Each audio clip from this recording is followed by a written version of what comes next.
Hello guys welcome to Throne Academy. நம்ம இன்னைக்கு இந்த ஷார்ட்ஸில் அன்னபூர்ணா திட்டம் தாங்க பார்க்க போகிறோம். இந்த திட்டம் வந்து பார்த்தீங்கன்னா ஏப்ரல் 1, 2000ஆம் ஆண்டு தொடங்கப்பட்டது. ஸோ யாருக்காக தொடங்கப்பட்டதுன்றது முக்கியம். ஆதரவற்ற முதியோருக்கு உணவு பாதுகாப்பை அளிக்கும் ஒரு திட்டம் தான் இந்த அன்னபூர்ணா திட்டம். ஸோ செயல்படுத்தும் அமைச்சகம் பாருங்கள், மத்திய திட்டம் கிராமப்புற மேம்பாட்டுத்துறை அமைச்சகம் தான் இந்த திட்டத்தை செயல்படுத்துகிறது அப்படின்னு சொல்லிட்டு சொல்கிறாங்க. ஸோ தீம் பார்த்துக்கிட்டோம். என்னன்னா, சமூகத்தில் கைவிடப்பட்ட மற்றும் ஆதரவற்ற முதியோர்களுக்கு உணவு உத்தரவாதத்தை குடுக்கணும். அது மட்டும் இல்லாம ஒரு கிரைட்டீரியா வச்சிருக்காங்க பாருங்க. ஓய்வூதியம் பெறாத 65 வயதுக்கு மேற்பட்ட ஏழை முதியோர்களுக்கு மாதம் 10 கிலோ அரிசி மற்றும் கோதுமை இங்கே குடுத்திருப்பேன். அரிசி மற்றும் கோதுமை வழங்குவதற்காக உருவாக்கப்பட்ட திட்டம். ஸோ மத்திய அரசால் நிதி ஒதுக்கீடு பட்டு, மாநில அரசுகள் மூலம் இந்த திட்டம் செயல்படுத்தப்படுகிறது.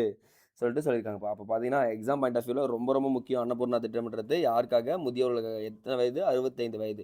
எப்ப ஸ்டார்ட் பண்ணாங்கன்றத தெரிஞ்சுக்கங்கம்மா போதும். ஏன்னா அப்டேட் ஆயிட்டே இருக்கும். சரிங்களா? அப்போ கிராமப்புற மேம்பாட்டு அமைச்சகம் முதியோர்களுக்காக அறிவிக்கப்பட்ட ஒரு இம்பார்ட்டன்ட் ஸ்கீம் தாங்க இந்த அன்னபூர்ணா திட்டம். Okay guys. அடுத்த ஷார்ட்ஸ்ல சந்திப்போம். நன்றி.